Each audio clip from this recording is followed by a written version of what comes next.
So I would probably need to introduce myself as well. My name is Ashley, and I have the privilege of doing outreach work for the McMullen Area Groundwater Sustainability Agency, or MAGSA. And we have partnered with Fresno State Center for Irrigation Technology to put together a program called the Grower Irrigation Academy for our growers to provide videos, resources, technical materials, all around the idea of efficient irrigation. And so, what you're going to hear today is part of our summer webinar series. And I think if you click the next slide, you'll see that we have a few more webinars available this summer that you can register for on a variety of topics. And you will also be hearing later on about some fall workshops that we will be offering through the Grower Irrigation Academy. But I have already talked too much. I would like to turn it over to our speaker today, Tobias O'Care, who is a soil and irrigation advisor with UC Extension. And he is going to be delivering some great content today. So, Tobias, it's all you.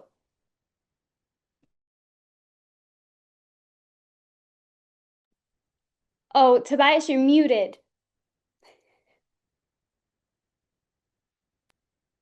Sorry about that, Ashley. Like I said, Zoom and I always something always comes up. So anyway, thank you very much, Ashley, and good morning to everybody. I hope you can all hear me very well. My name is Tobias O'Care, and I currently serve as the Soils and Irrigation Advisor for Kern County. I've been in this role since January 2023, so not new, but relatively new to ag in the area, and I'm super excited to learn and work with the growers. Before I start my presentation, I want to thank Ashley and all the other organizers for inviting me to give this particular talk on a topic I'm super interested in to the growers of the served by the Magsa area. Uh, I would also like to note that I don't know if many of you may be aware, but the University of California Cooperative Extension has several people in my role across different areas of the valley. Specifically, I'm talking about people with expertise in irrigation and soil water management across different counties. So, for instance, if you'd like to know if your particular county has a soils and irrigation advisor, you can go to your UC Cooperative Extension website, or you call the office and they will tell you if there's somebody who can serve your area. Because in our role, sometimes, often actually, we visit with growers to troubleshoot specific areas. So if you need somebody to come out to your field and discuss something with you, get hands dirty, do real work, you can always see if there's a soils and irrigation advisor serving your county.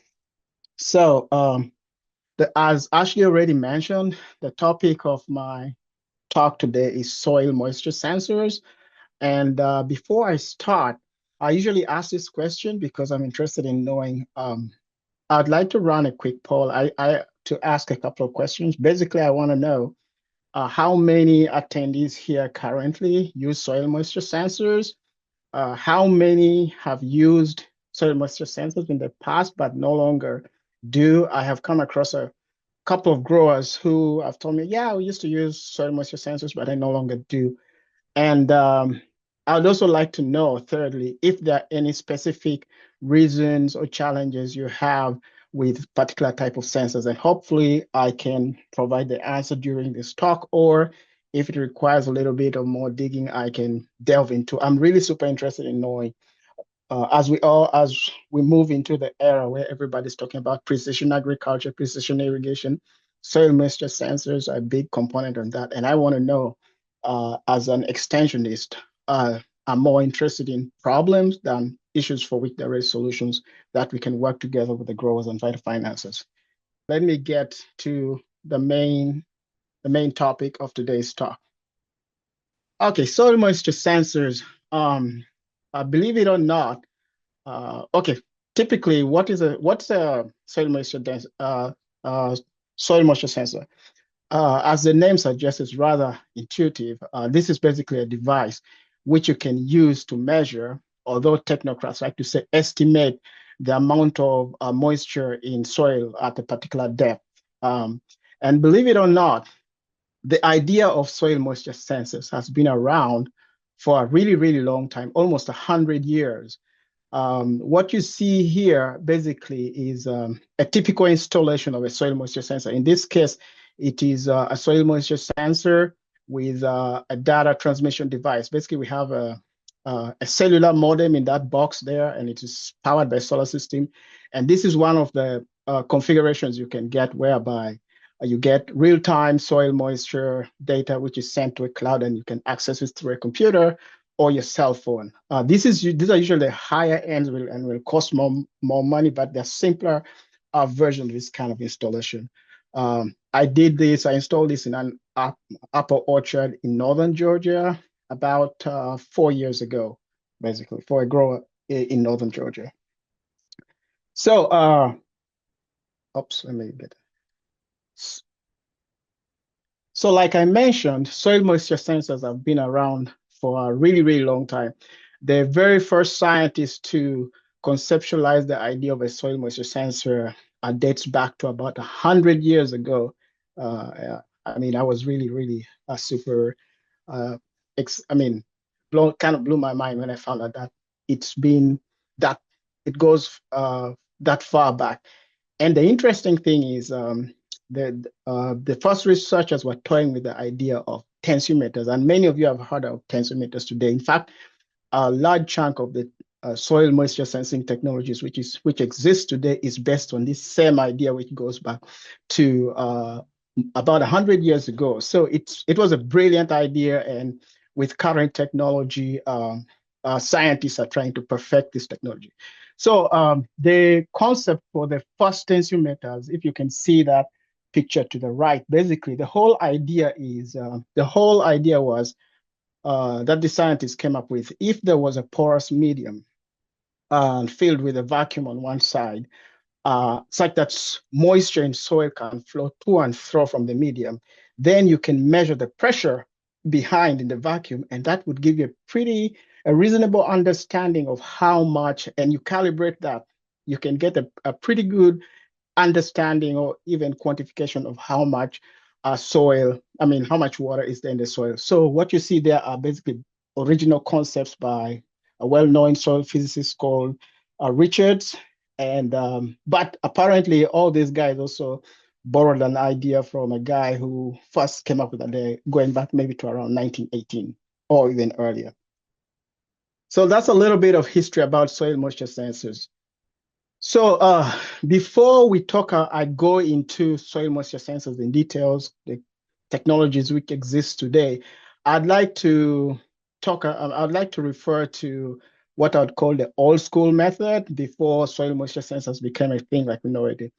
Going back in the day, as you know, people have always farmed across the centuries. I mean, agriculture was one of the first main things that established that civilizations were built around.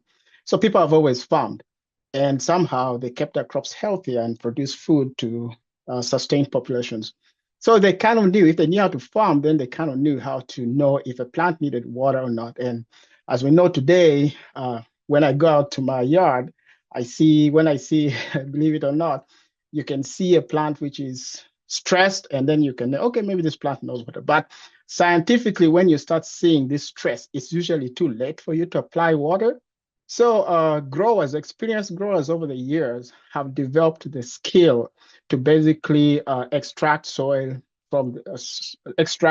and play with it in their palms and fingers and get a pretty good estimate. An experienced grower knows his field. They know how to just fill the soil and get a reasonable estimate of how much water is in the soil. This technique has been documented and established and documented into what I would say is a reasonable protocol by the USDA to the extent that the USDA generated this table here, basically. So this table shows roughly different soil textures ranging from coarse textured soils to very fine textured soils. And basically, it shows if you extracted a soil sample from the field and then rubbed it in between, try to form a ball in between your palm or and rubbed it between your thumb and fingers, depending on the characteristic, how it looks and feels, you can you can get a pretty good understanding of how much water could be in that soil at that particular time when you drop. From now, for us in irrigation, so available moisture, which we shall discuss later on in this slide, typically will range from zero. That means there's no water in the soil to 100%. That means there is the soil is typically saturated with water. For us in irrigation purposes, we're usually not interested in 0% soil moisture because that means that there's no water and your plants are under stress. So I've highlighted the 50 to 75% range. Usually when your soil moisture drops to about 50%, you probably want to replenish the soil moisture. So if you look at that table there, and you look at that light orange band there. If, for instance, I was looking at the soil texture of the MAGSA area, McMullen area, groundwater sustainable area.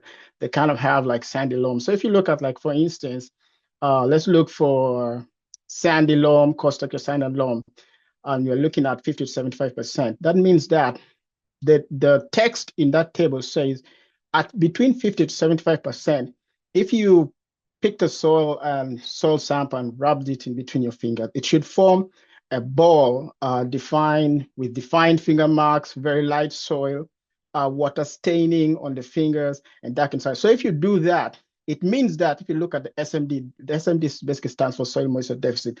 That means that per foot, in each foot of your soil, you're lacking between about an inch to about a third of an inch of soil. That would be the quantity, if you're planning for irrigation, that would be the quantity of water you should apply to the soil. Of course, you have to multiply that by the number of the depth of your root profile. Okay, a little bit about that.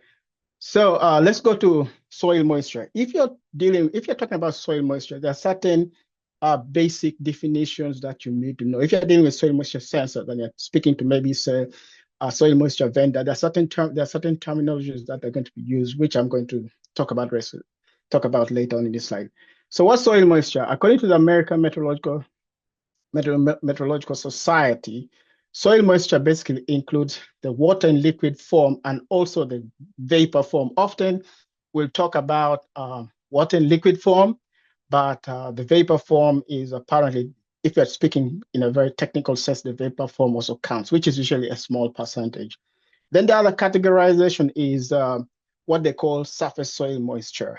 If you are, say, a vegetable farmer and people who basically don't manage very deep root zones, a terminology such as surface soil moisture may seem relevant, which is basically defined as soil moisture in the upper 4 inches of the water. Currently, I do a little bit of, I do some research where I probe a lot of take a lot of soil samples from different fields. And I'm amazed by the density of roots that you find in the top 6 inches of water. Fine roots, and these roots are really very important for water extraction. Then the root zone, which many of us have all heard about now. Again, the technical definition is usually we manage the top about 6 inches. So for most crops, whether you're going for shallow rooted crops like vegetables, maybe 6 inches is not it. But if you're looking at orchard crops, mature orchard crops, maybe 6 feet is a reasonable estimate of the root zone. So a little detour. Before I get into the main topic, I also wanted to, for those who may not know, I wanted to also mention that currently with current technologies, very advanced technologies, soil moisture can actually be estimated using remote sensing techniques. In this particular case, NASA has satellites that fly over the surface, and then they have algorithms based on measure things like surface temperature. They can measure ET, and they can use, and they, of course, they have a pretty good understanding of the soil types across the United States. And using that, they can estimate on rather large resolutions. This is not particularly useful to you directly if you're a grower managing a small field, but at a high resolution, in this case about 2 miles, they get a pretty good understanding of the soil moisture status across a wide area, as you can see in that running GIF there, basically. So it shows soils which are super dry to soils which are relatively wet, as you can see in California, especially in the Central Valley. Um, as of this is for a run, which was 30th June to 1st July, you can see that Central Valley really, it shows that there's very little moisture in the soil, which is kind of understandable. There's a lot of ag which is going on in the valley, and there's a lot of extraction of moisture. Now, whereas this may not be particularly relevant to us as irrigators, for those who do like drought prediction, basically, this remotely sensed soil moisture information data in conjunction with other weather parameters can be used for basically predicting drought or determining the drought status of a particular area. If you look at these two maps, particularly the one on the left, this was sometime last year for Kern County where I serve. Basically, it shows what would be a reasonable statement of the state of drought in Kern County, and it shows that if you look at where we are, it showed that much of the county was considered to be in moderate drought. That's about 78% of our county was considered to be in moderate drought. You can see that counties which were south of us were considered to be in more extreme drought than we are. But once again, the whole point I'm trying to say is that soil moisture can be used to basically determine the state of drought across a wide area, which, as we know in California, a very drought-prone state, is something that we'd like all to know. So let's get on to the main topic, basically. So as I mentioned earlier, there are certain basic terminologies that you need to know when you're dealing with soil moisture. One of those is available water capacity, the field capacity, and the permanent wilting point. Basically, available water capacity is the water that is held in the soil between the field capacity and the permanent wilting points. You'll need to know this when you're talking to a vendor who sells soil moisture sensors. Usually, they will ask you this kind of information. So, field capacity, if you went and applied water to the field until saturation, basically that means all the soil pores are filled, then the water drains freely. Whatever remains in the soil and can be held naturally by the soil, that's determined the moisture content at field capacity. Now, let's assume that you dried the soil absolutely, which we don't do again in irrigation because we don't allow plants to dry, and remove virtually all the water except water which how do I call it, which are held through chemical processes to the soil. Then you arrive at what they call the wilting point. That is, you virtually have no water in the soil. Other terminologies you'll need to know when you're dealing with soil moisture sensors is volumetric water content and soil water tension. We'll discuss this a little bit in detail later on. So two terminologies, so volumetric water content and soil water tension. So the way to think about volumetric water content, assuming you had a bucket of soil, basically, it has a particular volume. Now, if you poured, that soil has pores, spaces in between the pores. Now, the volume of that space, which can hold water, after free drainage, that is considered that is a simple understanding of what volumetric water content is. Most important point to note is after free drainage. As we all know, any particular healthy soil also has air. So normal soil, well watered, drains well, will have the soil minerals, particles, it will have water. The percentage of that water varies depending on soil texture. And of course, it will have air. Now, the other terminology you'll find is soil moisture tension when you're dealing with soil moisture sensors. Basically, the way tensiometers work, as I briefly mentioned earlier, when you insert a tensiometer into soil, depending on the soil moisture status, water will move in or out of the tensiometers. Now, as water moves in or out, it creates a vacuum creates a vacuum behind the sensor. Now, this negative pressure, they call it suction pressure, basically is measured by a gauge. And that is basically, tension is basically a force. So here we're talking about a force, the strength at which soil particles are holding onto water. We'll discuss this further later in the next presentation. So for different soil textures, uh, several years of research has pretty much determined what the field, earlier on I talked about field capacity and permanent wilting point. Again, referring to the MAGSA area, McMullen area, which typically has sandy soils. You'll see, if you look at this table to the left, you'd see that, okay, anything which has sand, we're probably looking at field capacity of about 21% to 10%. That's absolute sand. Then the wilting point, it runs from 9 to about 4.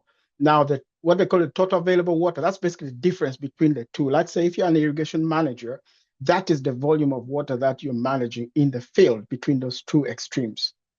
So many volumetric sensors will typically, at least the ones I know, will typically report soil moisture in terms of percentages.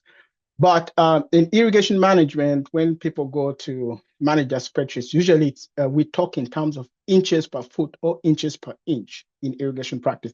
But your sensor, unless your vendor has gone far ahead to create a dashboard where they can report for you moisture in terms of inches per inch, inches per foot, usually many of them out of the box will report for you soil moisture in terms of volumetric water content. So switching a little bit to tensiometers, basically. Now, tensiometers will measure the force at which the soil is holding water at any particular point.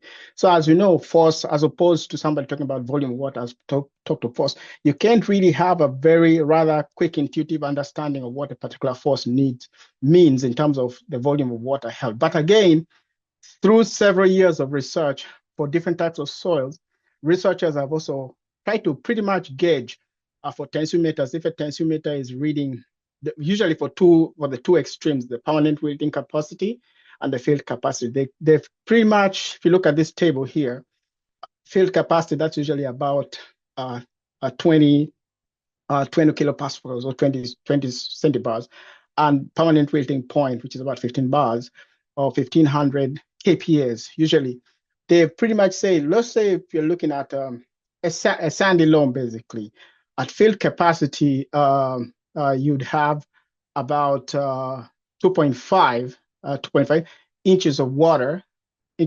This should be per foot, basically. And at permanent wilting point, it should be about 1.1. So the difference gives you, which is 1.4, gives you the available soil water content. So again, with tensiometers, I want to stress this because a lot of people use tensiometers.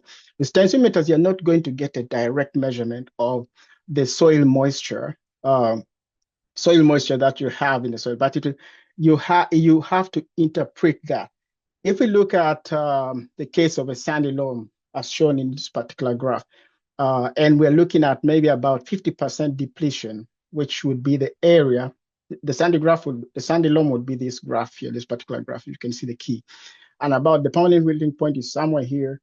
And the field capacity would be somewhere around here. Basically, at field capacity, not absolute zero, about 20 in a sandy loam, you'd have about, let's say, about 3, let's round it up to about 3 inches of water per foot.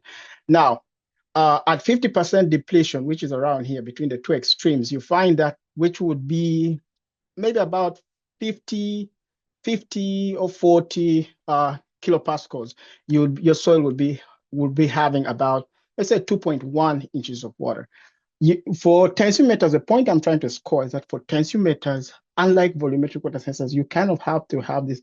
And don't get me wrong, it's well calibrated. Usually there's a pretty good translation of what a particular tension value means in terms of soil water moisture, actual soil moisture in terms of volume. And this is much simpler these days. So I'll skip this.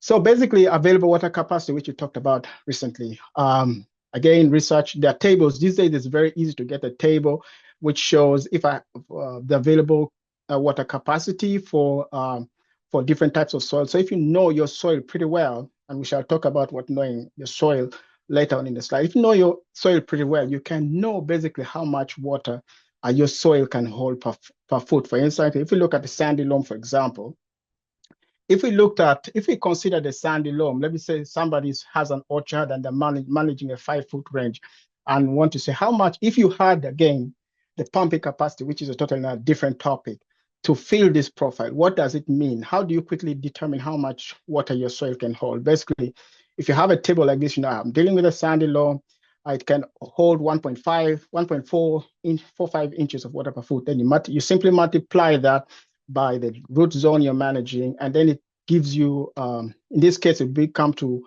if you're managing a 5 foot root zone, you should have the ability to store about 7.25 inches of water in your soil, which is pretty good.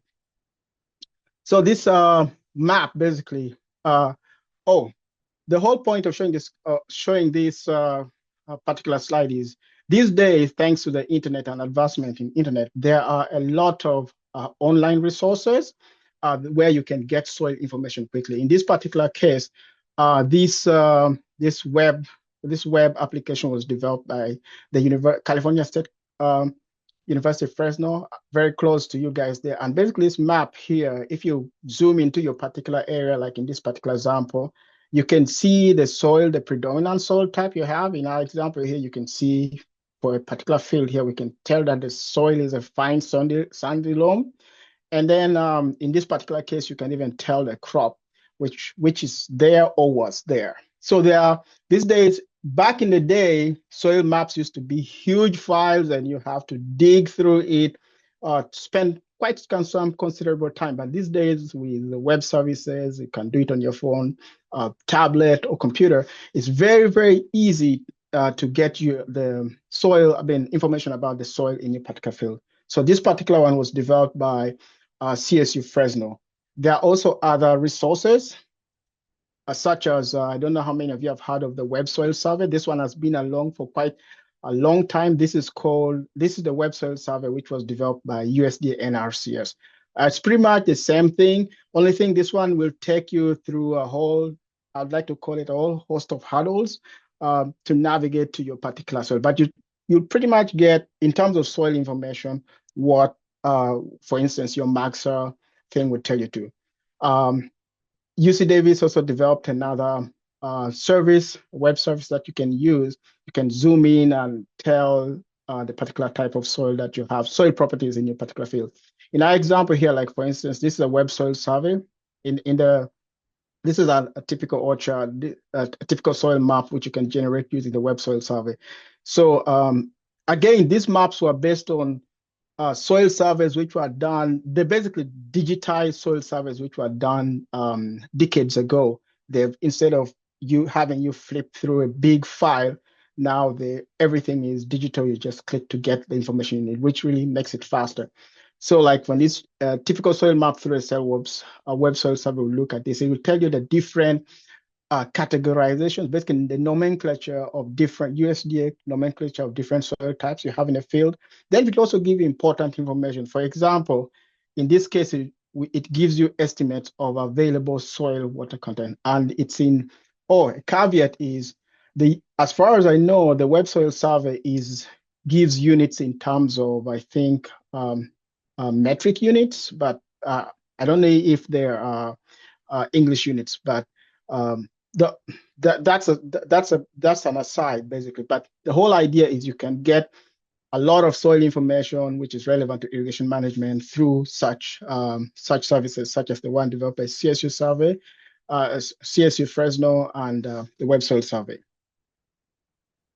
So going to soil moisture sensors, which is really the key of this talk here. Many of you who have been in irrigation for quite a long time may have seen some of these. We have tensiometers, which you see on the left there. We have technical name electrical resistant blocks, which are watermarks. Some of you could have seen those too. They're also widely available. And then there are also what they call TDRs. Out there in the mainstream, people call them TDR and FDRs. This is based on the technologies on which it's based. So these are the TDRs and the FDR capacitors are basically based on what they call measurement of dielectric constant of different soil properties. It's known that research has shown that the amount of water in a particular soil uh, affects its dielectric properties, basically. And that's what these sensors are based on. Now, what you have to take note from this slide is that tensiometers and watermarks, what we commonly call watermarks, will report soil moisture in terms of soil tension. Now, these TDRs and FDRs and other capacitive technologies will report soil moisture in terms of volumetric water content. In my view, they are all pretty good sensors as long as you know how to use them properly. What you see at the bottom left there is what they call a neutron probe. This one is mainly usually restricted to research, but it is considered the most accurate method of determining estimating soil moisture out there in the field, basically. I'll briefly talk about it later. So tensiometers, usually, like I said, as you said, tensiometers usually will have old time tensiometers usually had a gauge like this, running with measuring pressure from 0 to about 100 bars, measuring from 0 to about 100 bars, basically. So, and like I said, okay, the tension really is not a very intuitive way of knowing how much water much water you need to put, basically. But the vendors knew this, and through research with collaboration with research for different crops, they created tables like this, where if you are, let's say you are growing cotton, for example, they know that if you hit anywhere between 70 to 80 bars, then you probably want to irrigate. If you're managing deciduous trees, you want to, if you see anything between 60 to 80 bars, you want to irrigate. So a typical tensiometer, the aerometer ones, would look like this. Some of them even go as far as mentioning to you on this gauge here. They'll tell you this is where the field capacity is, this is where surplus water is. And most for us as irrigation managers, they tell you when to irrigate. Again, they've gone as far as determining it as a function of soil moisture type. Now, one thing if you should take about from this particular talk is that tensiometers are usually experience what you call breaking suction. That means that essentially water runs out of the whole tensiometer and air gets in. Remember, the measurement of pressure is based on creation of a vacuum between the water column and the pressure gauge. Now, this usually happens in coarse, basically sandy soil. You say coarse textured media. So let's say if you are running an extremely sandy soil, you want to keep an eye on this, basically, if you're using a tensiometer. You can still use a tensiometer, but for instance, if you let the soil dry to the extreme, then water will run out of the hole. In a sandy soil, water will run out of the tensiometer and you break tension. And when the key thing is when you break tension, you cannot get correct readings anymore. That means that you have to usually a tensiometer, you can unscrew the at the top, fill it with water, and you have to pump. No, you fill it with water, and then it goes back to 0. Then you can stick in a soil. Then at least you start getting that effect of water seeping out of the porous media and creating that tension that you need. So for sandy soils, when you're using tensiometers, you want to keep that at the back of your mind. Some people will say tensiometers, any reading above 25, 85, you don't want to let the gauge go as far as about 85 bars. So the other one is electrical resistance blocks, which you call watermarks. Usually, they, unlike tensiometers, ordinary tensiometers, they have a range of up to about 200 centibars or 200 kilopascals, basically. So they have a wider range than tensiometers. They are, again, that still, although they have a wider range, they are, again, limited by, you don't want to, in a nutshell, you don't want to get the soil absolutely so dry when you're using these technologies which are based on soil moisture tension, because you could start getting to inaccuracy issues. Now, for these resistance blocks in particularly, one thing you have to watch out from is if you are in an area where there is high salinity, then it could, remember they're made out of gypsum blocks, basically calcium product. If you are in an area affected by by high salinity over time, not immediately, but over time, maybe depending on the level of salinity, maybe months, years, the gypsum block starts deteriorating. So this is unlike other types of sensors, which I'll discuss later. If you're using this type of technology, maybe you'll have to periodically do an assessment to check if it is still suitable for use, basically. So let me speed through this. So talking about tensiometers, we are in an age where technology has advanced. And I'm showing this particular slide I'm showing you is borrowed. It's based on technology from a company which is well known for making soil moisture sensors. I'm using this strictly for academic purposes. I'm not necessarily endorsing their product. The same goes with all the other sensors I've talked about. This is strictly for academic purposes. So the point here, what I'm trying to say is that currently there are vendors who claim they have developed soil moisture sensors which can measure soil tension across the whole range that is relevant to us as irrigators. For example, as irrigators, our lower limit is permanent wilting point. That's about 1.5 megapascals, basically.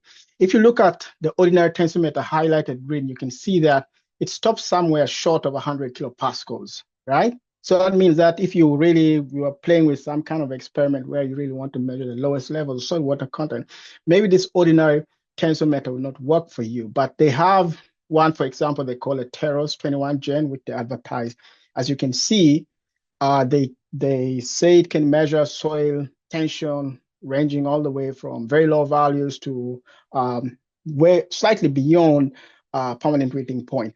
I've also heard of other companies based not only the particular who say they have tensiometers which can measure soil moisture tension across the whole range, which is really good for us. Good news for us as farmers, because now at least reflecting on the old type of tensiometers I was talking about shortly, which limit at about 100 centibars, 200 centibars. Now you can have something which, if you're interested, you could monitor soil moisture maybe during drying periods. For whatever reason, you can monitor soil moisture across the whole range. That's important to us as irrigators.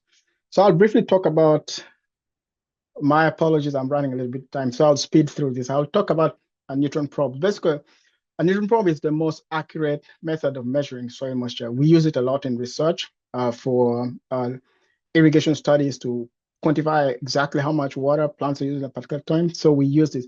Now, this is a highly restricted device because it has radioactive material. You need some sort of license to own it. But I have heard that there are vendors out there who can acquire the license and provide this as a service to growers, to measure this at growers, but it's not very common. But I think technically it's possible for somebody to have this if they want to provide irrigation scaling services.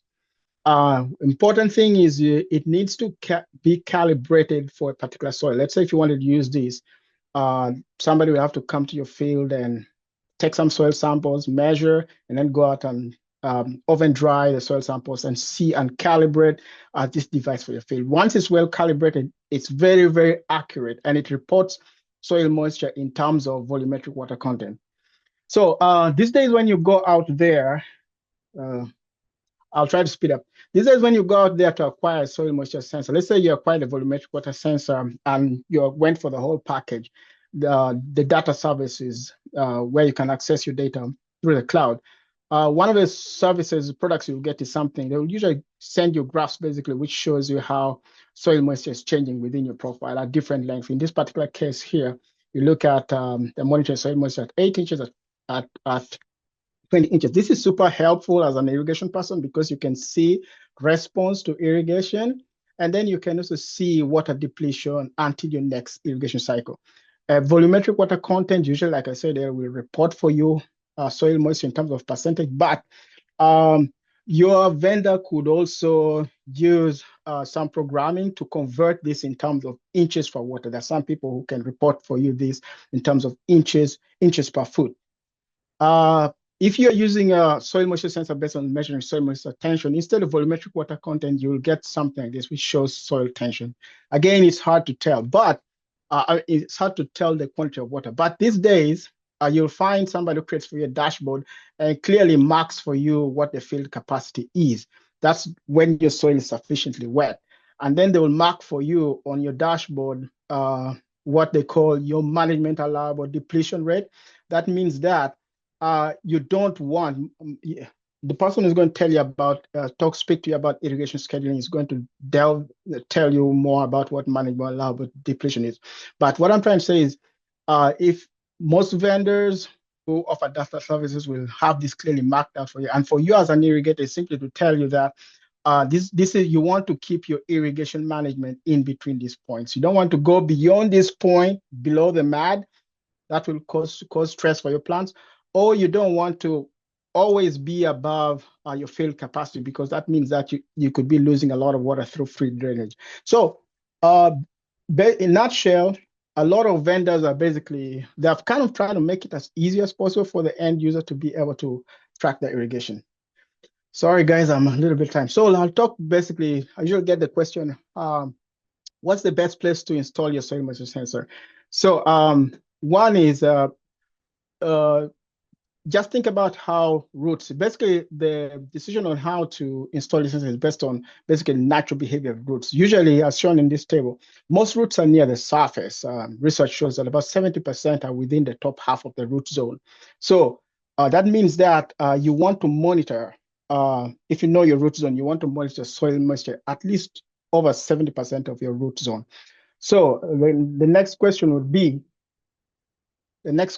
be, if we looked at, for us who grow orchard crops, basically, you establish an almond orchard when it's young, the roots are not well spread up. My advice would be place the soil moisture sensor, and it's usually easier when the plant is young. Putting soil moisture sensor later when the roots are big can really be a pain. You hit a lot of roots, but if the roots are young, not well spread, they will grow around the sensor if you have a sensor which can stay for a long time. So put it as close. I would say that maybe within 2 feet within the base of the tree. Again, reflecting back to this schematic, which shows how roots spread. Don't put it very far out. Put it for young tree, especially. For a mature orchard, you could probably stick it a little farther. But for a tree which you've established, put it maybe within 2 feet of the trunk of the tree, and put it along the drip line, not far away drip line, because that's the point. You want to monitor water at its highest application and its lowest depletion, basically. Don't put it directly under the drip line. Put it usually drippers are usually spaced maybe, let's say 2 feet, 3 feet. Put it, I would say maybe about 1.5 or even 1 foot away from the direct application. You don't want water to be dripping directly in top of the sensors, usually because of preferential flow. So proper soil installation. Out there, I've seen somebody installs the sensor and they're getting all kinds of funny readings, and that's usually very easy to know. Sensors, the ideal sensor installation, you want to install a sensor so that it fits snugly with the soil. Even a millimeter gap between the sensor and the soil contact can give you funny readings. Basically, you'll see, for example, a sensor which shows when you irrigate, water shoots up very fast, and then when you stop irrigation, it shoots back down it shows that there's no water when you just irrigated. That's usually due to poor soil sensor installation. So make sure when you're installing your sensor, be patient, drill that hole as best as you can, and then install that sensor. Now, sometimes it's usually imperfect. It's usually difficult to create the perfect hole. So what other people do, the dirt which they drill out, they mix it with water, and then they pour that slurry around the sensor so that it can improve the contact between the soil. So if there's one thing and usually you can tell this within a couple of days of installing that sensor, the contact between the sensor and the soil. So I can't stress this enough. Since these things cost a lot of money, you have to really invest time to install it well to get the benefit for it.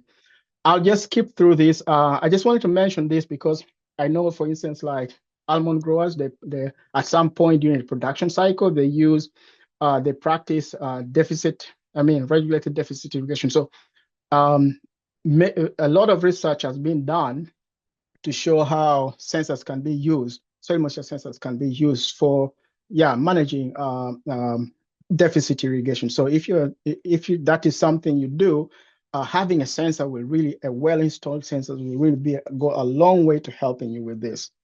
So I'll skip this just to summarize so we can have some time for Q&A. So summary, there are two types of soil moisture sensors, those which measure soil tension and volumetric water content. Um, Tensiometers, especially the old versions, will usually tell you, and resistance block watermarks will tell you when to irrigate, but necessarily not how much to irrigate. To know how much you irrigate, you have to do a little bit of math. These days with programs, that's much easier to do. The program can report to you what tension value means in terms of water application. Um, Many people will recommend that it's good to calibrate a sensor. Anyone who wants to know what calibrating a sensor means can ask me in the Q&A, but usually people don't do it, but if you have the time, take time to calibrate a sensor to make it as good as to get the best results from your investment. Um, then, okay, I won't talk about this. The person talking about irrigation scaling is going to talk about it. Then for us in the Central Valley here, where salinity is an issue, when you go out there to ask for a soil moisture sensor, you want to inquire from the vendor how that sensor responds under saline soil conditions. Thank you all very much, and I apologize for going way beyond time. My apologies. Thank you all for your time. Thank you so much, Tobias. We now would love to open it up to growers who may have questions about anything that was presented today. If you do have a question, you can type it into the Q&A box at the very bottom of your screen, or you can raise your hand and I will unmute you if you'd like to share your question verbally. So we'll just give a couple minutes for questions to be submitted in the Q&A below. But in the meantime, Tobias, you can go to the next couple slides. And I will remind growers again that we have a few upcoming webinars on topics like Tobias mentioned, irrigation scheduling and deficit irrigation are all related to soil moisture sensors. Everything works together in an ideal situation. So if you would like to learn more about these upcoming webinars or register, you can go to mcmullenarea.org/GIA. And then on the next screen, there are a couple resources, one more slide after this. In addition to the Grower Irrigation Academy website that Tobias mentioned, which has the MAGSA soil map where you can evaluate what your soil type is by clicking on your parcel. I also want to remind growers that if you have land within the McMullen Area GSA, you are eligible to apply for funding through a special pot of funding that MAGSA secured through the NRCS EQIP program. And there might be an opportunity to get funding for soil moisture sensors. So if you'd like to learn more about that, go ahead and go to mcmullenarea.org/equip, and you can also reach out to the MAGSA office with questions. All right, any questions in our last few minutes of this webinar for Tobias? At least one. Okay.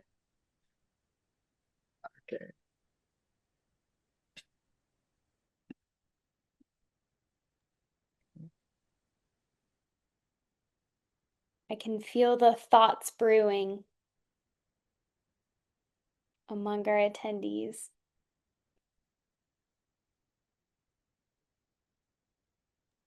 Well, my email address is available. If anyone has a particular question, they can always reach out, and I'll be more than happy to respond. Would you like to, Tobias, go to the slide that has your email address on it? Oh, sure. All right.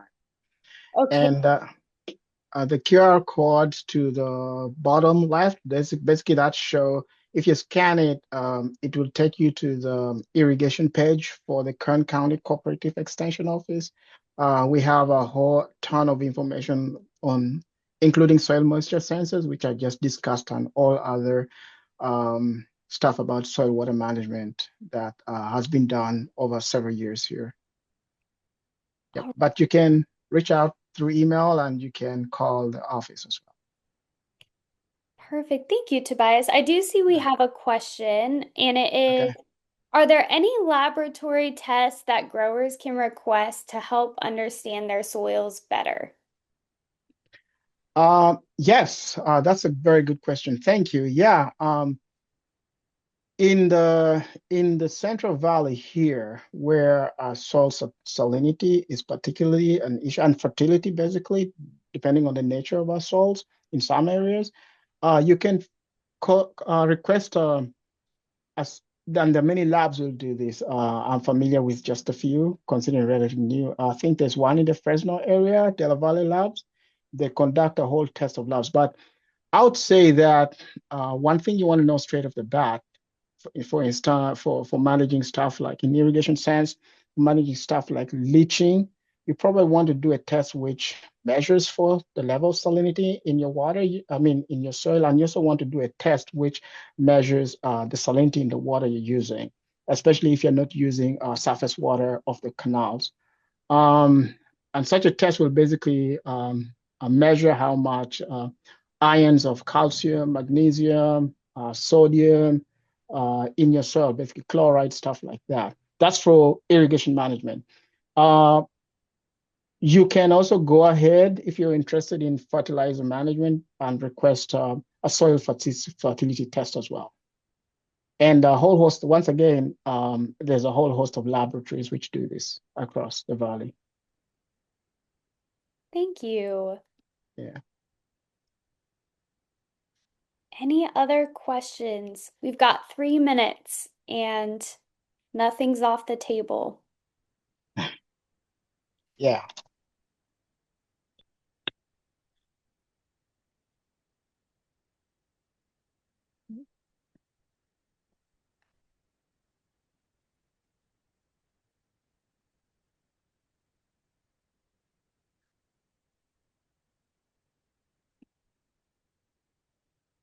All right.